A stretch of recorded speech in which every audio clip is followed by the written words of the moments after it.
Assalamualaikum warahmatullahi wabarakatuh.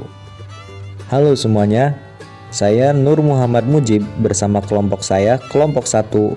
Pada kesempatan kali ini kami akan membahas tentang pola pembinaan dan pengembangan bahasa bagi masyarakat multibahasa dan multikultural. Apa itu pembinaan dan pengembangan bahasa Indonesia? Pembinaan dan pengembangan bahasa merupakan usaha dan kegiatan yang dilakukan untuk memelihara dan mengembangkan bahasa Indonesia, bahasa daerah, pengajaran bahasa asing supaya dapat memenuhi fungsi dan kedudukannya. Pembinaan dan pengembangan bahasa Indonesia dilakukan meliputi usaha-usaha pembakuan agar tercapai pemakaian bahasa yang cermat, tetap, dan efisien dalam komunikasi. Untuk kepentingan praktis, telah diambil sikap bahwa pembinaan terutama ditunjukkan kepada penunturnya, yaitu masyarakat pemakai bahasa Indonesia, dan pengembangan terutama diajukan kepada bahasa dalam segala aspeknya. Pembinaan dan pengembangan mencakup dua arah, yaitu pengembangan bahasa mencakup dua masalah pokok, masalah bahasa dan kemampuan atau sikap. Kemudian pembinaan juga mencakup dua arah, yaitu masyarakat luas dan generasi muda. Lalu, apa pengertian bahasa itu sendiri? Bahasa adalah alat komunikasi untuk melakukan interaksi sosial individu yang satu dengan yang lainnya. Kemampuan menggunakan bahasa Indonesia yang baik dan benar merupakan syarat penting khususnya bagi generasi muda untuk mewujudkan sebuah bangsa yang besar dan juga kokoh. Menyadari betapa pentingnya kemampuan berbahasa Indonesia yang baik dan benar, maka hendaknya kita dapat memacu diri dan berupaya mempelajarinya secara sungguh-sungguh. Baik, materi berikutnya akan dipaparkan oleh kawan saya. Disilahkan. Baik, saya di sini akan melanjutkan pemaparan dari Saudara Mujib, yaitu tentang pembinaan sikap berbahasa Indonesia.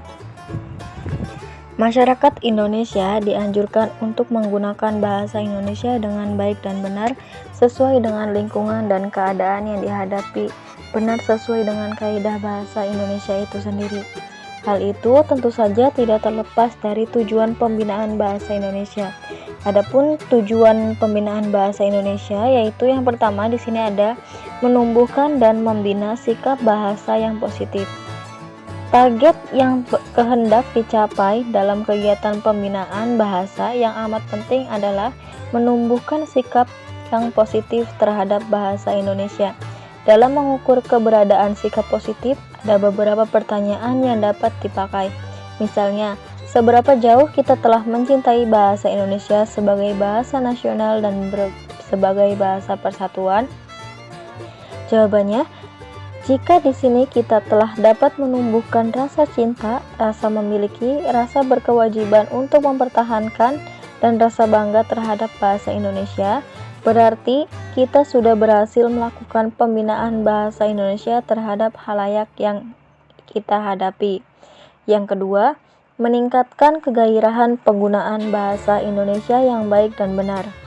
Kegiatan pembinaan juga mempunyai target dalam meningkatkan kegairahan berbahasa Indonesia. Target ini dapat diukur dengan pertanyaan, seberapa banyak orang itu secara konsisten bergairah memakai bahasa Indonesia? Jika seseorang telah bergairah memakai bahasa Indonesia dalam berkomunikasi dengan orang lain, maka orang itu harus meningkatkan lagi kegairahannya dalam mempergunakan bahasa Indonesia. Yang ketiga, peningkatan mutu serta disiplin penguasaan bahasa Indonesia dalam segenap lapisan masyarakat.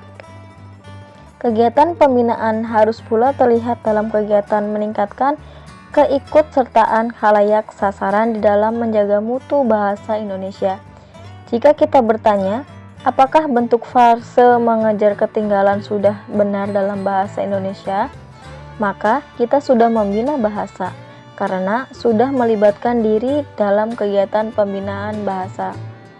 Dengan demikian, target mudah diukur seberapa jauh orang bertanya tentang kebenaran kata, frase, dan kalimat.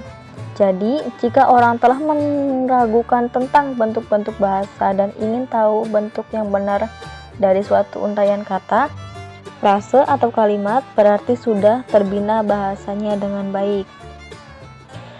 Berikutnya, di sini ada sikap positif terhadap berbahasa Indonesia. Sikap kesetiaan berbahasa Indonesia berungkap jika kita telah suka memakai bahasa Indonesia dan menjaga agar pengaruh asing tidak berlebihan.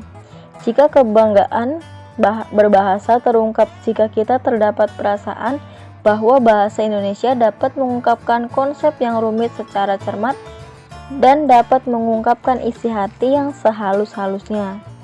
Hal ini perlu ditegaskan karena di kalangan masyarakat, berbagai sikap terhadap kemampuan berbahasa Indonesia, antara lain, yang pertama di sini ada sikap menyaksikan kemampuan bahasa Indonesia, mendukung dan mengembangkan ilmu pengetahuan.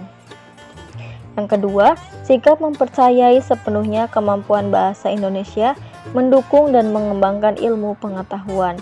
Yang ketiga, sikap positif bahasa Indonesia tidak berarti sikap kebahasaan yang kaku dan tertutup, dan menuntut kemurnian bahasa Indonesia yang menutup bahasa Indonesia dari hubungan saling pengaruh dengan bahasa lain, yaitu bahasa daerah dan bahasa asing di Indonesia terhadap kurang lebih 400 bahasa daerah. Terima kasih. Baik, saya Casmiri akan memaparkan apa itu masyarakat multikultural dan multibahasa. Pertama, pengertian masyarakat multikultural. Masyarakat multikultural adalah suatu masyarakat yang terdiri atas banyak struktur kebudayaan. Pemilihan bahasa dalam masyarakat atau multibahasa merupakan gejala yang menarik untuk dikaji dari perspektif sosiolinguistik. Fasol tahun 1984 memberikan ilustrasi dengan istilah societal multilingualism yang mengacu pada kenyataan adanya banyak bahasa dalam masyarakat. Tidaklah adanya bahasa tentang diglosia apabila tidak ada variasi bahasa yang tinggi dan rendah pada kenyataannya. Statistik sekalipun menurut Fasol tidak akan diperlukan dalam sosiolinguistik apabila tidak ada variasi penggunaan bahasa dan pemilihan di antara variasi-variasi tersebut. Yang kedua, konsep dan kategori pemilihan bahasa. Dalam masyarakat multibahasa, tersedia berbagai kode, baik berupa bahasa, dialek, variasi, dan gaya untuk digunakan dalam interaksi sosial. Untuk istilah terakhir, Kartonomi Harjo tahun 1988 lebih suka mempergunakan istilah ragam sebagai padanan dari style. Dengan tersedianya kode-kode itu, anggota masyarakat akan memilih kode yang tersedia dengan faktor yang mempengaruhinya. Dalam interaksi sehari-hari, anggota masyarakat secara konstan mengubah variasi penggunaan bahasanya. Pemilihan bahasa menurut Fasol tidak sesederhana yang kita bayangkan, yakni memilih sebuah bahasa secara keseluruhan. Dalam suatu peristiwa komunikasi, membayangkan seseorang yang menguasai dua bahasa atau lebih harus memilih bahasa mana yang akan ia gunakan. Misalnya, seseorang yang menguasai bahasa Jawa dan bahasa Indonesia harus memilih salah satu di antara kedua bahasa itu ketika berbicara kepada orang lain dalam peristiwa komunikasi. Dalam pemilihan bahasa terdapat 3 kategori pemilihan. Pertama, dengan memilih satu variasi dari bahasa yang sama. Apabila seseorang penutur bahasa Jawa berbicara kepada orang lain dengan menggunakan bahasa Jawa krama misalnya, maka ia telah melakukan pemilihan bahasa kategori pertama ini. Kedua, dengan melakukan alih kode. Artinya, menggunakan satu bahasa pada satu keperluan dan menggunakan bahasa yang lain pada keperluan lain dalam satu peristiwa komunikasi. Ketiga, dalam melakukan campur kode. Dengan melakukan campur kode, artinya menggunakan satu bahasa tertentu dengan bercampur serpihan-serpihan dari bahasa lain. Selanjutnya akan dipaparkan oleh Saudari Bunga Rahmasari. Baik, saya Bunga Rahmasari akan membahas mengenai peristiwa Alikode. Untuk peristiwa Alikode ini disebabkan karena dua faktor. Faktor yang pertama menyangkut situasi seperti kehadiran orang ketiga dalam peristiwa tutur yang sedang berlangsung, dan faktor yang kedua menyangkut penekanan kata-kata tertentu atau penghindaran terhadap kata-kata yang tabu. Menurut Blom dan Gumpers, terdapat dua macam alikode. Yang pertama ada alikode situasional dan yang kedua ada alikode metaforis. Untuk alikode yang pertama terjadi karena perubahan situasi, dan alikode yang kedua terjadi karena bahasa atau ragam bahasa yang dipakai merupakan metafor yang melambangkan identitas penutur.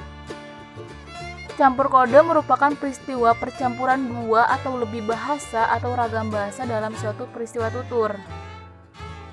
Di dalam masyarakat tutur Jawa yang diteliti ini juga terdapat gejala. Gejalanya seperti cenderung mendekati pengertian yang dikemukakan oleh Haugen dalam bukunya tahun 1972 di halaman 79-80 sebagai bahasa campuran atau mixture of language, yaitu pemakaian satu kata, ungkapan atau frase. Di Filipina, menurut Sibayan dan Segovia, pada tahun 1980 di halaman 113 disebut mix atau halu-halu atau taglish untuk pemakaian bahasa campuran atau antara bahasa Tagalog dan bahasa Inggris.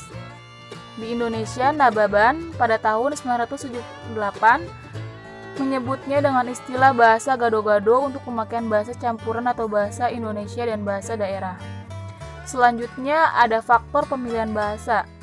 Pemilihan bahasa dalam interaksi sosial masyarakat dwibahasa atau biasa dikenal dengan masyarakat multibahasa disebabkan oleh berbagai faktor sosial dan budaya. Menurut Evin Tripp pada tahun 1972 mengidentifikasikan 4 faktor utama sebagai penanda pemilihan bahasa penutur dalam interaksi sosial. Yang pertama adalah latar waktu, tempat, dan situasi. Yang kedua, partisipan dalam interaksi. Yang ketiga, topik percakapan. Dan yang keempat, fungsi interaksi. Untuk faktor pertama dapat berupa hal-hal seperti makan di pagi, di lingkungan keluarga, rapat di kelurahan, selamatan, kemudian kuliah, dan tawar-menawar barang di pasar. Sedangkan faktor kedua ini mencakup hal-hal seperti usia, jenis kelamin, pekerjaan, status sosial ekonomi, dan perannya dalam hubungan dengan mitra tutur. Hubungan dengan mitra tutur dapat berupa hubungan akrab dan berjarak. Nah, untuk faktor yang ketiga ini dapat berupa topik tentang pekerjaan, keberhasilan anak, peristiwa-peristiwa aktual, dan topik harga barang di pasar. Sedangkan faktor yang terakhir atau faktor yang keempat berupa fungsi interaksi seperti penawaran, menyampaikan informasi, pemohonan, kebiasaan rutin seperti salam, meminta maaf, atau mengucapkan terima kasih.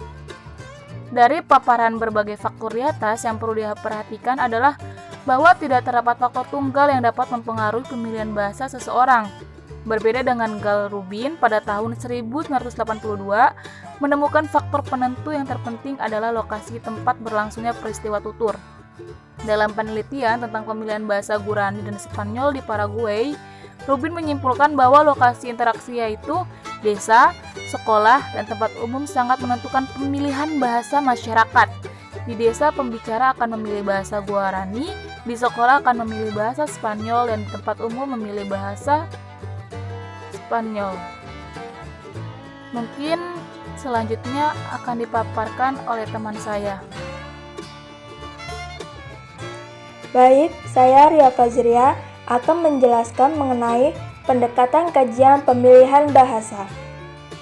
Kajian pemilihan bahasa menurut Fasord 1984 dapat dilakukan berdasarkan 3 pendekatan, yaitu pendekatan sosiologi, pendekatan psikologi sosial, dan pendekatan antropologi. Ketiga pendekatan itu dapat dijelaskan sebagai berikut. Pendekatan sosiologi berkaitan dengan analisis ranah. Pendekatan ini pertama kali dikemukakan oleh Fishman 1964. Ranah menurut Fishman merupakan konstelasi faktor lokasi topik, dan partisipan. Ranah didefinisikan pula sebagai konsepsi sosiokultural yang diabstraksikan dari topik komunikasi, hubungan, peran antara komunikator, dan tempat komunikasi dalam keselarasan dengan peranata masyarakat dan merupakan bagian dari aktivitas masyarakat tutur.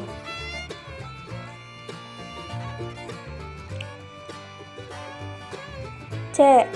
Pola pembinaan dan pengembangan bahasa pada masyarakat multikultural dan multibahasa. Bahasa dilestarikan atau diturunkan dari satu generasi ke generasi lain secara budaya. Artinya bahwa sistem kebahasaan itu terus dipelajari oleh setiap penutur bahasa. Bahasa tidak diwariskan secara biologis dari generasi ke generasi berikutnya. Memang betul manusia dianugerahkan untuk berbahasa, tetapi konvensi kebahasaan apapun juga diturunkan dengan diajarkan dan dipelajari. Kenyataan ini menandakan bahwa perbedaan bahasa bukan hal yang sederhana. Buktinya, orang-orang dari berbagai tempat dan berbagai latar budaya tidak selalu saling mengerti sewaktu berbicara dengan mitra tutur yang berbeda bahasa. Realitas masyarakat multikultural dapat dilihat pula dari adanya permainan bahasa yang hidup dalam masyarakat kita sebagai akibat kontak antar bahasa. Permainan bahasa adalah eksploitasi unsur atau bahasa sebagai bunyi, subkata, bagian kata-kata, frasa, kalimat, dan wacana sebagai pembawa makna atau amanat. Tuturan sedemikian rupa sehingga elemen itu secara gramatik, semantik, maupun pragmatis akan hadir tidak seperti semestinya. Wayana 2001. Ada beberapa teori mengenai hubungan bahasa dan kebudayaan. Ada yang mengatakan bahasa itu merupakan bagian dan kebudayaan. Tetapi ada pula yang mengatakan bahwa bahasa dan kebudayaan merupakan dua hal yang berbeda, namun mempunyai hubungan yang sangat erat sehingga tidak dapat dipisahkan. Penggunaan bahasa Indonesia semakin hari semakin meluas dan jumlah penuturnya bertambah banyak. Ada beberapa alasan yang dapat dikemukakan. Yang pertama, karena bahasa Indonesia memiliki status sosial yang tinggi, yaitu sebagai bahasa nasional dan bahasa resmi kenegaraan. Berarti dapat berbahasa Indonesia mempunyai rasa kebanggaan tersendiri, yaitu kebanggaan nasional. Kedua, semakin banyak keluarga terutama di kota-kota besar yang langsung menggunakan bahasa Indonesia sebagai alat komunikasi dengan anak-anak mereka. Berarti semakin banyak Indonesia yang bahasa ibu atau bahasa pertamanya bahasa Indonesia. Ketiga, dapat berbahasa Indonesia mempunyai kesempatan sosial yang lebih bila dibandingkan hanya dapat berbahasa daerah. Keempat, bahasa Indonesia sering dijadikan alternatif pilihan untuk menghindari dari keharusan berundak usuk bila harus menggunakan bahasa daerah. Oke, di sini saya Riri Muhaliro akan melanjutkan pemaparan dari Ria Fajriyah. Dalam pendidikan formal di Indonesia, bahasa Indonesia mempunyai dua muka. Yang pertama, sebagai bahasa pengantar dalam pendidikan. Yang kedua, sebagai mata pelajaran yang harus dipelajari. Sebagai mata pelajaran, bahasa Indonesia termasuk mata pelajaran penting, sama halnya dengan pendidikan agama. Sebagai bahasa resmi kenegaraan, maka bahasa Indonesia harus digunakan dalam setiap kegiatan yang bersifat resmi kenegaraan, termasuk sebagai bahasa pengantar dalam bidang pendidikan. Bahasa Indonesia sudah siap pakai untuk menjadi bahasa pengantar.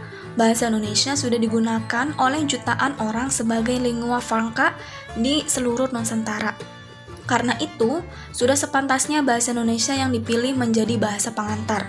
Oleh karena itu, pendidikan multikultural perlu ditetapkan untuk meretas kendala keragaman budaya dalam mewujudkan kebutuhan bersama, baik berskala nasional maupun berskala lokal.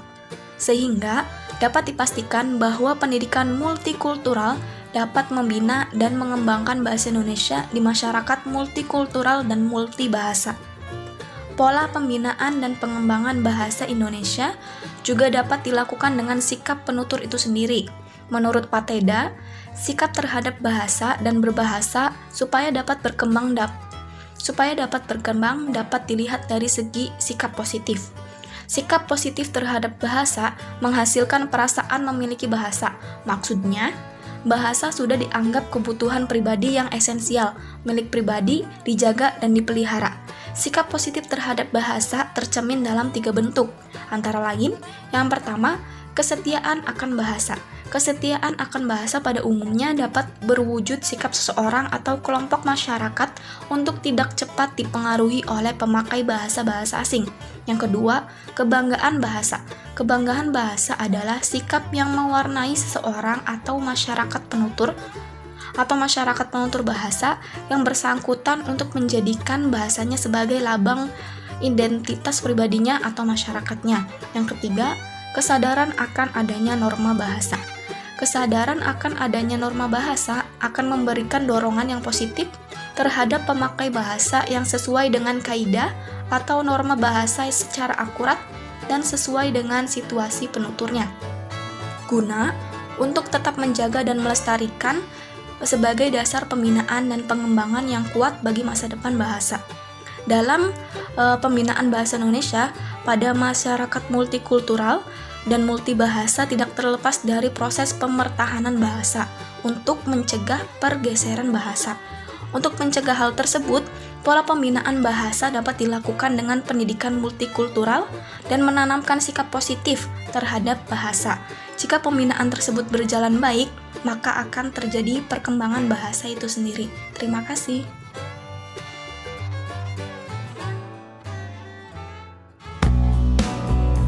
Ya, alhamdulillah selesai sudah pemaparan dari kelompok 1. Kami kelompok 1 mengucapkan mohon maaf atas segala kekurangan. Terima kasih atas perhatiannya. Wassalamualaikum warahmatullahi wabarakatuh. Terima kasih telah menonton.